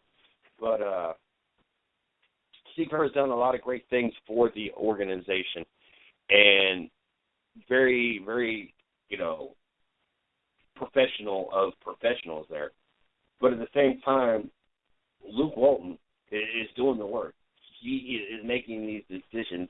This double overtime game tonight is just a prime example. If Luke Walton manages to help Golden State pull out a victory, how, with the decisions he had to make, not only in the first 4 quarters, but the 2 extra overtime quarters, how is that given to Steve Kerr? I don't get the whole process there. I understand, yes, a game or two being out for one reason or another, or if somebody gets thrown out of a game with technical fouls, they not get credit for it. Now, honestly, yes, the technical foul part, I understand your head coach started the game, but I'm sorry, even if I don't care if David Blatt of the Cleveland Cavaliers came up sick tonight and someone else head coach, I don't think that David Blatt should get the credit for it. He was not the head coach for the start of the game. I'm sorry, but I believe whoever is the head coach, when that ball is tipped off and coaches that game, that is who should get credit for it. I'm sorry, but right now Luke Walton should be in the history books for leading this Golden State team to historic numbers, and should be credited on his record of being a 23-0 at this point. It's just how I feel about it, and it just shows you what kind of class and how much class this guy has. Just kind of brushing it off, and really is really the least of his focal points of this season. And so it says a lot about Luke Walton and his character, but I don't know if I could be the same way. To finally have my opportunity, do my time in the NBA, do my time in as an assistant coach, finally get the opportunity to head coach a team, so happen to go 23-0 and potentially go 24-0, as it looks like Golden State's going to inbound the pass, 2 minutes left. Golden State up 114-113 as they get the inbound, and we'll see what happens from this point here as they score and go up by 3 points with 1:50 left. But I don't know if I could do it as graciously. Yes, obviously the money he's making. And I kind of wonder if you're not getting credit as a head coach. I wonder if the pay has changed any as you're acting as the head coach. Kind of curious on that as well. But I don't know if I could do it as graciously. I think that I would want to be credited for the work I do. Now Boston's just throwing up crazy shots, and I think that they're just now kind of giving up on the idea of beating Golden State. That was just, I don't even know what that was. So, like I said, I don't know if I could do it graciously as Luke Walton, but it is what it is. It obviously doesn't bother him any, so I guess if it ain't bothering him and is making Steve Kerr look better and even has a better record and there's a turnover by Golden State. And we're going to make this a 1-point game with just a little over a minute left. And a lot of our focal points on tonight, the rest of the show is going to be on this, is now the end of the first game. They didn't put this much emphasis on the game, nor did the first overtime. But now ESPN is just kind of strictly gone to showing. I mean, there's a little teeny tiny box that ends up and takes almost the whole thing, so you really see what's going on. Looks like Draymond Green, just scored 2 points, and it looks like he is going to go to the line. So Golden State, or did they call a timeout? Maybe they just called a timeout. But, looks like Boston just called a timeout. So Boston's going to get the ball with 51.5 seconds left, and Golden State is going to be up by 3 points. And as this game proceeds, as we talk, we're going to continue updating to see if Golden State Warriors go to 24-0. Had a great game last night. It seems as of lately, no matter who it is playing, the games have gotten to be really good. Even the Baltimore-Cleveland game and the walk-off blocked field goal, or the last week with the Hail Mary, and watch Green Bay win the game on a Hail Mary pass, or the Sunday night game. It seems that no matter who the opponents are as of lately, if they are the standalone game, they have kind of lived up to their hype. And last night was another game that lived up to it. I mean, we watched Arizona up by 10 points going into the fourth to come down to Dwight Freeney stripping the ball from Teddy Bridgewater with 13 seconds left, Minnesota from either tying the game or potentially winning the game, or potentially sitting overtime. Boston just scored again to make it a 118-117 game, 40 seconds left in the game. Curry's got the ball. But the games have lived up as of late, especially the last 4 standalone games, to being really, really good games. And like I said, last night was no exception. How about it? Carson Palmer just phenomenally playing to a caliber at quarterback that is kind of been unheard of, and honestly doesn't get the talk that I feel that he should be getting. 25 of 35, 310 yards, 2 touchdowns. Second team to clinch a playoff spot, the Arizona Cardinals at 11-2. There's really nothing you can really say bad about Carson Palmer since he's been at Arizona. Only lost, a game or 2 before he got hurt last year. Golden State just missed the ball. Golden State just rebound, has the opportunity, as looks like Boston just tackled Livingston at this point. To say Golden State can really just hold on to it, and that'd be the end of it. But obviously, Celtics are not going to have that. They're going to tackle players and send them to the free throw line. Livingston will take 2 shots with 17.8 seconds left. But there's nothing really you can say negative about Carson Palmer, one of the best quarterbacks in the NFL since he has been in Arizona statistically. And, unfortunate with the injury that happened last year that prevented Arizona to make that run and potentially go to the Super Bowl or win the Super Bowl. I had them projected. I had it New England versus Arizona. Those were my 2 teams this year. It's still looking pretty good for both of them. I know what the record says. I know it says that the Carolina Panthers are 12-0, looking to go 13-0. But Arizona truly is the best team in the NFC and possibly even the best team in the NFL. They're the only team that is ranked in the top 5 offensively and defensively. They are the best well-rounded, the most well-rounded team in the NFL, and by far the best team in the NFC, and quite possibly the best team in the NFL, period. Still kind of got to wait and get a fair assessment of Osweiler. We got to see how the injuries are going to play out for New England. And then we also got to see if Cincinnati can win the last 2 games of the season and make have a win in the playoffs. So it's something that they don't do with Andy Dalton. So, as of right now, if I had to say, someone asked me, who do you think the best team in the NFL is? I got to say the Arizona Cardinals. There's no doubt. There's no hesitation at this point, regardless what Carolina's record is. A lot of people out there looking at me puzzled when I tell them that I'm picking the Atlanta Falcons to upset the Carolina Panthers this weekend. And a lot of it's got to do with they've only played one team above 500, and even Atlanta's not even 500 at this point. They've not played nobody. And I know that Atlanta's on a 5 or 6 game losing streak. I have more confidence in Atlanta than obviously a lot of people, but I have seen a lot of people start swinging their picks in my favor, and I've seen a lot more people pick Atlanta than I think people realize, especially Carolina fans who are all sold up as Crowder just scored to make it a 1-point game once again, 120 to 119, and then of course Boston. Isaiah Thomas went to foul Steph Curry, put Curry on the line with a 1-point lead with 13.4 seconds left, which normally is a clutch shot. I think like 90%. It seems like over the last few weeks, as he's 12 for 12 tonight with 36 points, as he's really taken off in the second half. I know the last few nights he has missed some free throws, which is very uncommon for him. So, like I said, we're going to keep you updated. Teddy Bridgewater, 25 for 36, 1 touchdown, 335 yards, also put on a performance against a very good defense.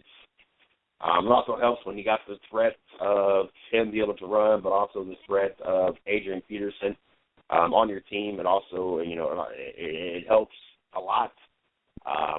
It's funny because there's a lot of people sold on Teddy Bridgewater, taking this team to new places and taking them to a Super Bowl. Yeah, I don't see it. And I don't think, to be honest with you, I'll ever see Teddy Bridgewater lead any team to the playoffs. Or I might say playoffs, but to the Super Bowl. There's always a possibility they'll slide in as a wild card. When you got divisions like last year, when you got Carolina winning their division with a 7-8-1 record, and when you got divisions such as like the NFC East this year, that you got the Eagles, the Giants, and the Redskins all tied for first place with a 5-7 record, and Dallas only 1 game out with a 4-8 record.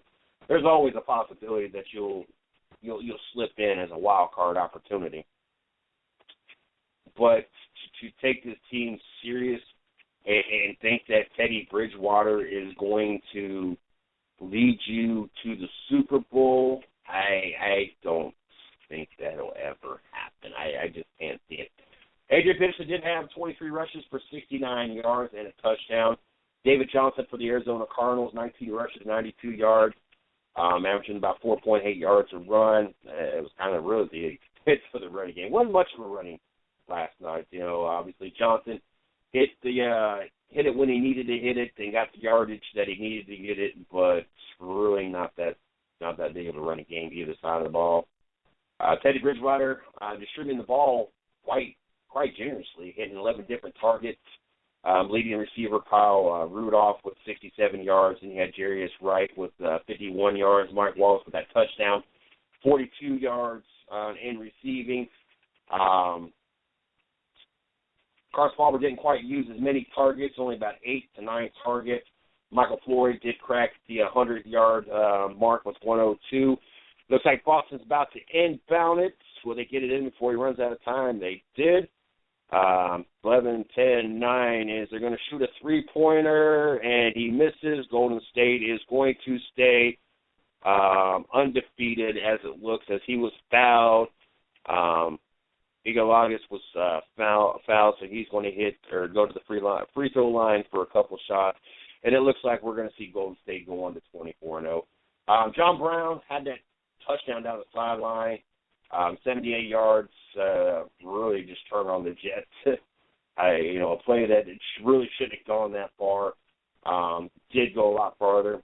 Larry Fitzgerald, a couple key blocks last night. I'm very impressed with his, even at his age, his all-around effort. Might only had 5 catches for 41 yards.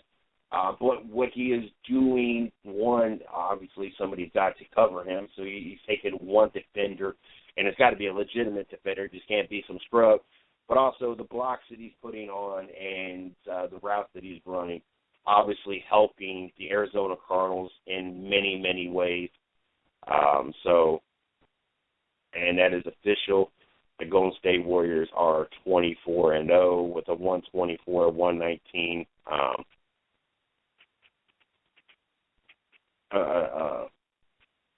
124-119 win. And they're on a 28-0 run right now. I'm going to talk about that here in 1 second. But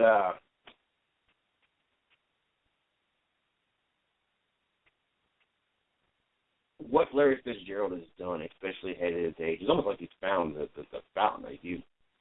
And it is really remarkable what we're seeing out of Larry Fitzgerald at his age. Minnesota turned the ball over 3 times with 3 fumbles. Obviously, with a 3-point game, obviously that was one of the deciding factors. Obviously, you cannot turn the ball over and expect to win football games. I mean, outside of that, first downs 23-22, edge to Minnesota. Total yards 389 to 393, edge to Arizona. So, I mean, one more first down by Minnesota, only 4 yards more for Arizona. Those 3 turnovers. I mean, even times of possession, Arizona only had the ball 4 minutes more than Minnesota. So, I mean, when it comes down to it, essentially, I mean, third downs even almost split image. 6 for 11 for Minnesota, 6 for 13 for Arizona. Total plays, Minnesota 63, Arizona 66. Average gain per play, 6.2 for Minnesota, 6.0 for Arizona. Everything about this, even yards lost to sack, 18-14. Time stack, 3-2. I'm going Minnesota was sacked more times. Obviously, the edge then goes to Arizona. Punt average, 45.5 to 44.3. Penalty yards, 25 to 30. 3 penalties for Minnesota, 4 penalties for Arizona. Arizona getting the 30 yards, 5 more yards. Obviously, a turnover is really the only thing that kills you. Everything else came down to almost mirror image stats. So, turnovers, gotta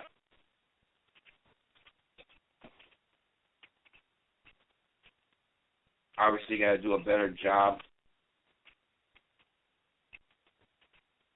on protecting the ball, and doing so. Obviously, you could have found yourself on the winning side of a very important game, a game that now puts you potentially one game right now. You're half a game behind Green Bay, but potentially puts you one game behind Green Bay, depending on how Green Bay does against Dallas at home this weekend, which I have a Green Bay win, which I'll talk about later.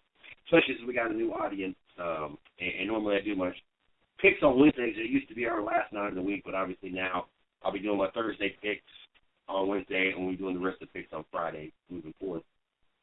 But this 28-0 run that they keep wanting to promote.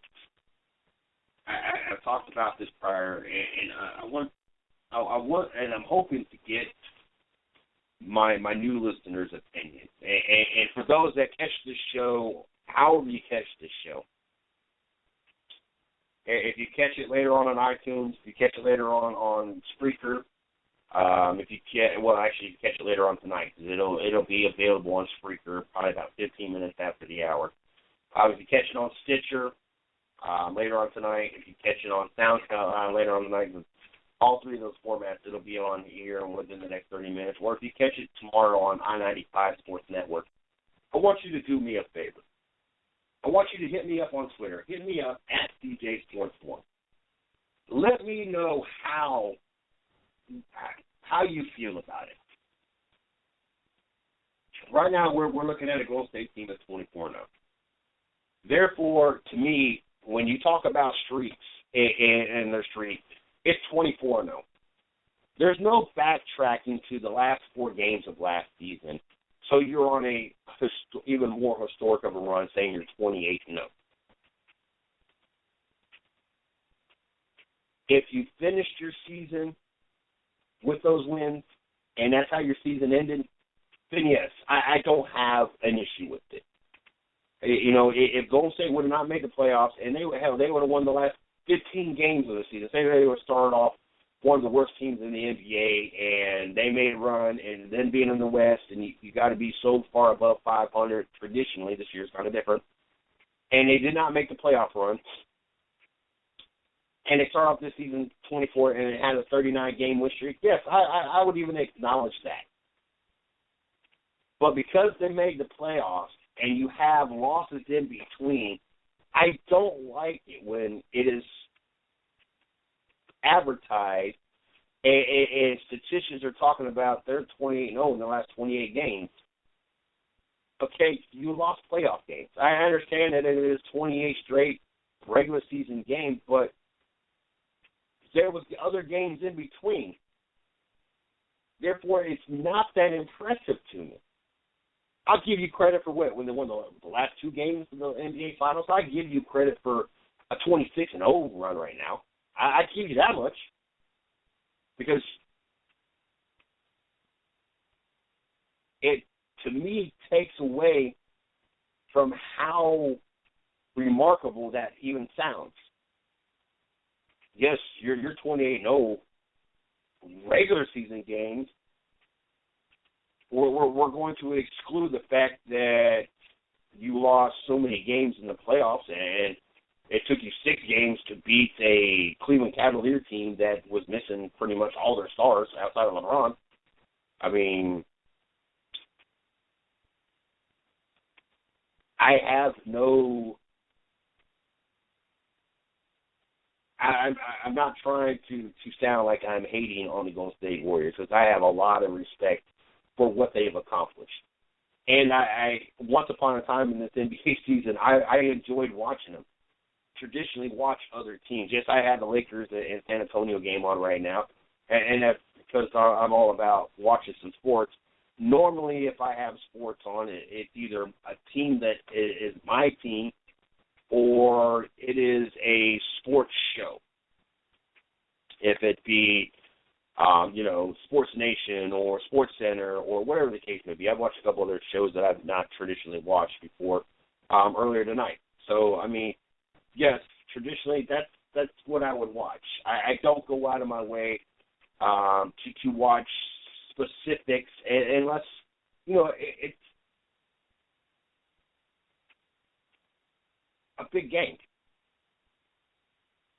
A significant playoff implicating game. Even with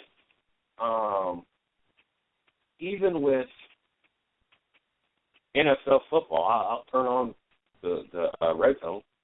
I won't sit there and traditionally watch just one game. I will find multiple games that are playing and on the red zone, and I will hone in on all those games. And that's just the way I am. If it ain't my team, I just really don't have, of course, Sunday night game, Monday night game, I'll turn them on because I ain't really no other games, and, it's football. And I'll do that, I've watched other games. Like I said, I sat here and watched the Lakers and the San Antonio game, and there was a game on before that, and I can't think of what the game was on top of my head, what was actually on before that was on TV. But, the Miami and Indiana game, I had that on. But I don't go out of my way. But early in the season, yes, I kind of went out of my way to watch the Golden State Warriors. They were fun to watch. But then when you start watching them win every game by 20, 30 points, and they're never, ever close, this is the first game that's been close, and hell, it went to double overtime, it gets ridiculous to watch, and it's not quite so entertaining at times. So don't get me wrong. I mean, I have a lot of respect for Golden State. I have a lot of respect for Stephen Curry, and the chemistry on that team. Luke Walton, Steve Kerr, they're all doing a phenomenal job. I've burnt out with watching them win and win commandingly every week. But with that being said, to say 28-0 makes it seem so much more than what it really is, because you lost games in between that. Like I said, I don't have no problem with them saying 26-game run right now. They've been 26-0 in their last 26 games, because that's where they're at. You can't say 28-0 and a small asterisk that you can barely read, or in parentheses that nobody pays attention to. You say regular season games, or in a second sentence you say regular season play, because it kind of makes it seem like this team is 28-0 over the last 28 games, and that's not really the case. I don't like that terminology. I've never liked that terminology. There's a couple other terminologies that I don't like, but that's just one of them that kind of really gets my goat. And I hope they make it 28-0. I hope they win all the way up till Christmas Day. With Kyrie Irving being back, we saw Iman Shumpert play tonight. Hopefully J.R. Smith will be back. And how the Cleveland Cavaliers are playing, the level they're playing, I'm hoping Christmas Day, that is Cleveland Cavaliers' Christmas gift to me, to be able to beat the undefeated Golden State Warriors at the time. A lot of people are projecting tomorrow night to be that night when they go back-to-back games and they got to play Milwaukee. But Milwaukee's just really playing piss-poor basketball as they lost to Toronto again tonight. But there's a lot of people out there that are feeling that Milwaukee might be that team, that it's a trap, the second of a doubleheader on a long road trip. But I'm honestly hoping 2 more weeks from today that the Cleveland Cavaliers and Golden State still be undefeated at that point in time, and the Cleveland Cavaliers play Scrooge on Christmas. That's honestly what I'm hoping for. So we'll definitely keep our eye on that, as well as what we traditionally keep our eye on. Getting ready to come out of the half. San Antonio is up 51-49 over the LA Lakers. I want to throw some more sports out there real quick, and I'm going to give my new listening audience the opportunity to hear my picks for this week. As like I said, next week we'll be moving the rest of the picks to a Friday night show. Give us an opportunity to focus on other things on Wednesday night. Right now, headed into the 10th, we got about 10 minutes left. Oklahoma is over Utah, 76-69. Minnesota just ended the third. They are in Denver. They're up 74-70 over the Nuggets. Phoenix over Portland 63-61 with about 10 minutes left in the third in Phoenix. Like I said, Cleveland went into Orlando 111-76. Miami went into Indiana. Indiana won 96-83. Detroit went into Philadelphia, won 107-95. Toronto at home over Milwaukee, 90-83. Just finished up, like I said, Golden State double overtime, victorious over Boston, 124-119. Washington earlier lost in New Orleans, 107-103. Charlotte victorious in Memphis, 123-99. Philadelphia in NHL. Philadelphia is in Dallas, losing 2-1 with 11 minutes left in the third. Winnipeg losing to Chicago 2-0 with about 7 minutes left in Chicago. Just finished the second. Minnesota, Arizona tied up at 1. That is in Arizona. Edmonton at home over the Rangers 3-1 as they just finished up the first. Carolina 1-0 over Anaheim in Anaheim as they just finished the first. New Jersey Devils ended up beating Detroit 3-2 in overtime, and Los Angeles was victorious 3-2 over Pittsburgh earlier tonight as well. Week 14 of the NFL. Let me throw up my picks real quick, especially for all of those that are tuning in for the first time, as we are on our newly expanded schedule, Monday through Friday, 9 to 11 p.m. Eastern Standard Time for the 110 Nation Sports Show. Monday through Friday, 8 to 9 a.m. for the 110 Nation Morning Show. Of course, Thursday night we got Racing with Big Sweat from 9 to 11 p.m. Eastern Standard Time. Monday nights we got Rubbin' is Racing from 7 to 8 p.m. Eastern Standard Time. Don't forget to check us out on Facebook, my fan page, Mr. CJ Sports, the 110 Nation fan page, 110 Nation Sports. Check us out on Twitter, my Twitter handle, @CJ Sports1, the 110 Nation, @110Nation. Also, don't forget to check out our blog site, www.the110nationsports.com. Check out our company site, www.the110nation.com. Company site will be updated tomorrow, and it's probably about a couple weeks old. Just hadn't got around to it. Tomorrow we will be getting around to it, and it will be stay caught up. And also we are committing to making sure that we get at least one new article on our site every single day. Did spot on Brian Scott signing and going over to Richard Petty Motorsports. This weekend, I had picked Arizona to win over Minnesota last night, so I got that game right. It's been a while since I got the Thursday night game right. Last week with that Hail Mary kind of threw everything off, got the week started. Matter of fact, the last three standstill games up until last night, I got them all wrong. All of them with walk-off. Denver with that walk-off run in overtime. I had New England. Baltimore with that walk-off field goal return for a touchdown. I had Cleveland. And that Monday night game, or that was the Monday night game, it is the Thursday night game, Green Bay with the Hail Mary to win on the last play of the game. I had Detroit. So last night was kind of a relief to actually have start the week off 1-0, but win one of the standalone games that I hadn't done in quite a while. So glad to have that underneath my belt. This week's games, we got the Atlanta Falcons traveling to Carolina. Even though Atlanta's on their 5-game lose streak, even though Carolina's 12-0, Carolina's really not been tested. Played one game with above 500 at the time record, and that was the Green Bay Packers, who came off the game where Aaron Rodgers had threw for 73 yards. This was also part of the slump where they allowed the Detroit Lions to win on Lambeau Field for the first time in 20 years. Jay Cutler, here's his first win on Lambeau Field in his career. That was your stiffest competition, and that's kind of how the season's won for the Carolina Panthers. I have, even though this is statistically one of the worst seasons for Matt Ryan, I remember the Atlanta Falcons team that started off 5-0. I have a lot of confidence in the fact that the Atlanta Falcons know they got to put up or shut up. They're already 6 games behind the Carolina Panthers. They're tied with the Tampa Bay Buccaneers, who own the tiebreaker. You got the Seattle Seahawks 7-5. You got the Minnesota Vikings at 8-4. You just got too many teams that Atlanta. If you don't win these games, you're not going to the playoffs. Realistically, you could finish the season 10-6. You got Carolina twice, and the second time's at home.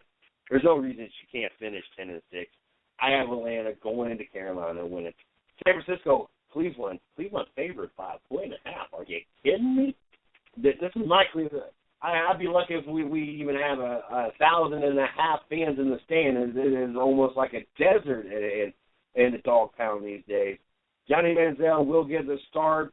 Blaine Gabbert bringing some life back to the 49ers.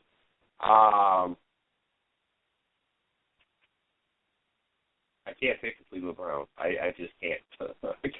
As much as I want to pick my team to win, and as much as I want to see my team win, I cannot do it. I have the San Francisco 49ers coming into Cleveland and beating my Cleveland Browns. New Orleans Saints, Tampa Bay, as much as I have no confidence in the Jameis Winston at all, and as much as a bum as he is, and as many opportunities he has been given, and as many times as has been thrown back in our face with a sexual assault case, with the stealing of the crab legs, with the stealing of the laptop when he was at Florida, for the shadiness that was done to get him into, not Florida, that was Cam Newton. Just everything that Jameson with the pansy schedule that the Florida State Seminoles had with an 81 and a point record when they won the national title. Everything that is said about Tampa or Jameis Winston, it all equals this is never going to work, and I would be surprised if he receives a second contract as a starting quarterback. With all that being said, though, I don't know what happened to Drew Brees. I don't know if Father Time has caught up with him, such as Peyton Manning, but this is not the same high-explosive New Orleans team that we've been used to, nor is that defense doing anything to stop anybody. I have the Tampa Bay Buccaneers over the New Orleans Saints. Cincinnati at home against Pittsburgh Steelers. Even though the Cincinnati Bengals with a 10-2 record and the number one team in the AFC is where it stands right now, the Pittsburgh Steelers are the best team in the AFC North by any stretch of the imagination. It's just a matter of their season falling apart early, losing some games they shouldn't have lost, Big Ben being hurt. Now that they've been back with probably the deadliest receiving core, yes, they're still without Le'Veon Bell, but you got D'Angelo Williams playing very good. That offense is clicking. That defense, the Steelers defense, what can you say? I have the Steelers going in. It was only 16-10 the first week, and that was with Big Ben coming back in his first game. This is not that Steelers team. I have the Steelers going into Cincinnati, winning over the Bengals. Washington and Chicago. I have 3 out of 4 teams in the NFC East winning. This is one of them. I think that the Washington Redskins will bounce back. They know they have to win. They know that they need to be at 500, if not above 500, in order to win this division and continue. You don't have to win this division, but you need to be above 500. I'm sorry, but you need to win out. Washington has the capabilities of doing it. I have them over Chicago. Buffalo at Philadelphia, the reunion, there you go, of LaShawn McCoy, Chip Kelly. All the trash talk can be talked all week long. McCoy can have a little salt in his game, but when it's all said and done, Chip Kelly, the Philadelphia Eagles, who also got to stay pace, also go to 6-7, to have the possibilities of winning the NFC East as well. I don't think they're going to be the team. I think it's going to be Washington. But if they want to keep pace, Buffalo has to win, obviously 6-6. They are on the outside still looking in as well. I just don't think that they have a complete team. I think the focus has gone in the wrong direction. Now it's about McCoy versus about the Buffalo Bills. I have Philadelphia at home. Plus, to mention the fact that Sam Bradford's not thrown an interception in the last 3 games, 4 touchdowns, no interceptions. He's on 128 pass attempts, if I remember correctly, without throwing an interception. Obviously, they're finding something there. Sproles should have a big impact on this game as well, as the Philadelphia Eagles should be victorious over the Buffalo Bills. Jets, Tennessee. I tell you what, a lot of people kind of quiet about Marcus Mariota. That first game, you would have swear that we had Jesus Christ on the football field. It was the greatest thing in the coming since Jesus. But that's what happens when you play what was the worst team in 2014, the Tampa Bay Buccaneers. Once they actually started playing somebody, they fell to 3-9 and looked like garbage. I have the New York Jets holding on to their playoff hopes at 6-6 as well. Have them victorious over the Tennessee Titans. Detroit, St. Louis, tough loss to Detroit. Outside of that, they've been playing some very impressive football as of lately. St. Louis can't seem to find a W to save their life. I have Detroit going into St. Louis being victorious. San Diego, I had you picked. I pegged. I thought you were going to win the West. And it started off, looked like you were going to be a decent team, and everything just fell apart, and now you're one of the worst teams in the NFL. Kansas City, you couldn't win with Jamal Charles. He goes down hurt, and all of a sudden you don't lose. You win 6 straight. I have Kansas City at home over the San Diego Chargers. Baltimore, Matt Schaub led in Baltimore Ravens. No way in hell you're going to beat the Seattle Seahawks. I have Seattle 4-5 to Baltimore. Indianapolis will go into Jacksonville, be victorious over the Jacksonville Jaguars. It don't matter who is the quarterback. If it's Hasselbeck or if it's Luck, I have all the confidence in the world. Indianapolis stays pace with Houston and improves on their record to, don't even have to stay pace because I don't have Houston winning this weekend anyway. We'll take over the sole possession of first place. Oakland goes into Denver. I am going to go with the Denver Broncos. I'm starting to jump on that Osweiler bandwagon, seeing him go 4-0. Plus, it helps when you have one of the best defenses in the NFL. Derek Carr, Amari Cooper, you guys are not ready. Congratulations once again to Michael Crabtree with the 4-year contract extension. Well worth it. Is really going to be a key piece of this Oakland Raiders team as they move forward and start making the playoffs. Dallas, no way ever are you going into Green Bay and beating the Packers, no matter how many receivers are hurt, no matter how bad and up and down the season's been for the Green Bay Packers. Matt Castle led Dallas Cowboys. Not going to happen. New England, we saw Edelman back in practice. Doesn't look like he's going to play, though. You got Kurkowski back in practice. Possibility he will play. It doesn't matter. We even got J.J. Watt with a broken arm with a cast. It doesn't matter what injuries are going on right now. Unless Tom Brady is not on that field, and unless Bill Belichick is not the coach, I have the New England Patriots over the Houston Texans.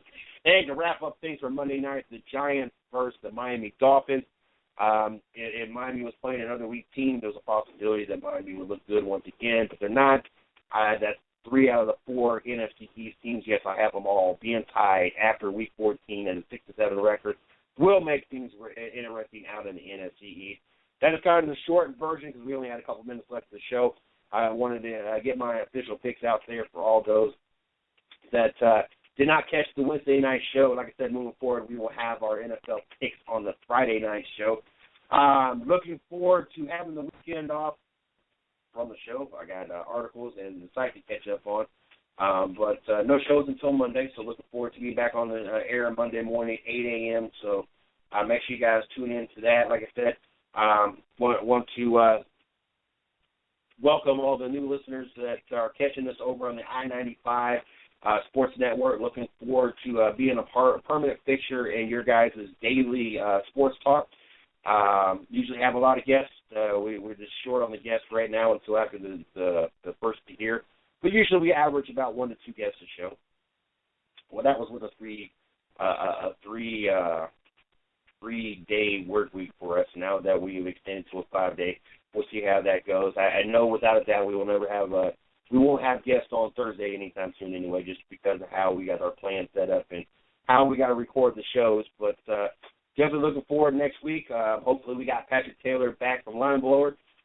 He's been in MIA, and I think it's personal stuff going on because I have not seen him on any kind of social media, so hopefully everything is fine with him. We got him back.